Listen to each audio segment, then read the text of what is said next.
Hello everyone, আজি মই আপোনালোকৰ ওচৰলৈ গাহৰি মাংস কলডিলৰ লগত বনোৱা এটা খুব টেষ্টি ৰেচিপি লৈ আহিছোঁ। আশা কৰোঁ ৰেচিপিটো চাই ভাল পাব। খুব কম সময়ৰ ভিতৰতে আপোনালোকে খুব টেষ্টিকৈ এনেদৰে বনাব পাৰিব মাংসখিনি। আৰু যদিহে আপোনালোকে কলডিল লগত বনোৱা নাই এবাৰ নিশ্চয় মই বনোৱাৰ দৰে ট্ৰাই কৰি চাব। এইফালে দেখিছেনে কুকাৰটো পাতি দিলোঁ আৰু ইয়াতে দিলোঁ অকণমান মিঠাতেল। আৰু তেলখিনি গৰম হোৱাত ইয়াত এতিয়া মই দি দিম এটা কাটি লোৱা পিঁয়াজটো এতিয়া ধুনীয়াকৈ মই এইখিনি ৰঙচুৱাকৈ ভাজি ল'ব লাগিব। যাতে গোল্ডেন কালাৰ আহি যায়, তেতিয়া পিঁয়াজটো যদি ভালদৰে ভাজি লোৱা হয় তেতিয়া কেঁচা গোন্ধ নাথাকিলে মাংসৰ সোৱাদটো ধুনীয়া হয়।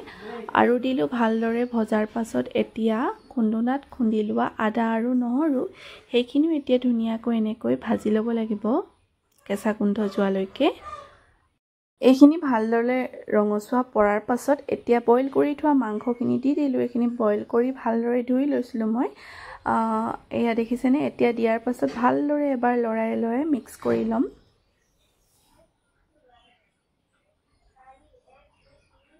কলডিলৰ লগত খাই বিৰাট টেষ্টি লাগে। আপোনালোকে যদিহে এবাৰো বনাই খোৱা নাই এবাৰ নিশ্চয় ট্ৰাই কৰি চাব। অকণমান সময় মাংসখিনি ভজাৰ পিছত এতিয়া দিছোঁ সোৱাদ অনুসৰি হালধি গুড়ি। কিমানটো জোখত প্ৰয়োজন হয় আপোনালোকে এড কৰি দিব। বহুতে বহুত ধৰণে বনায় কলডিলৰ লগত গাহৰি মাংস। কেৰাহীটো এনেকৈ ধুনীয়াকৈ বনাব পাৰি, কিন্তু মই আজি কুকাৰত বনালোঁ। এয়া দেখিছেনে, এনেকৈ ভালদৰে মিক্স কৰি ল'লোঁ। আৰু দিলোঁ এতিয়া বিলাহী দুটা দিলোঁ বিলাহী, ইয়াতে কাটি লোৱা বিলাহী দুটা এড কৰি দিলোঁ আৰু এবাৰ ভালদৰে মিক্স কৰি লৈছোঁ। এতিয়া বিলাহীখিনি গলাৰলৈকে অকণমান সময় মই ঢাকনখন দি থৈ দিব লাগিব, যাতে বিলাহীখিনি ধুনীয়াকৈ সিজি যায়। এয়া চাওক, ধুনীয়াকৈ বিলাহীখিনি গলিবলৈ আৰম্ভ কৰিছে আৰু মাংসখিনিও ধুনীয়াকৈ সিজি গৈছে। যিহেতু মই ভালদৰে বইল কৰিয়ে লৈছিলোঁ, সেইকাৰণে মাংসখিনি বনাওঁতে বৰ বেছি সময়ৰ প্ৰয়োজন নহয়। আৰু এতিয়া দি দিম ইয়াতে ভালদৰে সকলো ভাজি লোৱাৰ পাছত এতিয়া দিছোঁ কলডিলখিনি, যিখিনি ধুনীয়াকৈ মিহি মিহিকৈ কাটি থৈছিলোঁ। আৰু এতিয়া যিমান পাৰোঁ ভালকৈ এনেকৈ মিক্স কৰি ভালদৰে এইখিনি কলডিল ভাজি থাকিব লাগিব, যাতে সকলোৰে লগত ধুনীয়াকৈ মিলি যায় আৰু কলডিলখিনি লেৰেলি পৰি যায়, আধাটো সিজি যায় আৰু তেনেকুৱাকৈ ভাজিব লাগিব। তেতিয়াহে টেষ্টটো বেছি ধুনীয়া হয়।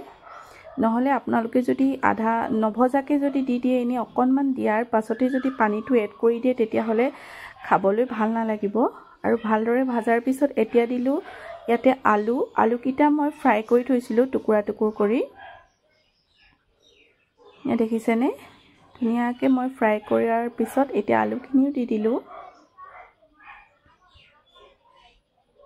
আৰু ভালদৰে অকণমান সময় এনেদৰে লৰাই এতিয়া ভাজি ল'ব লাগিব।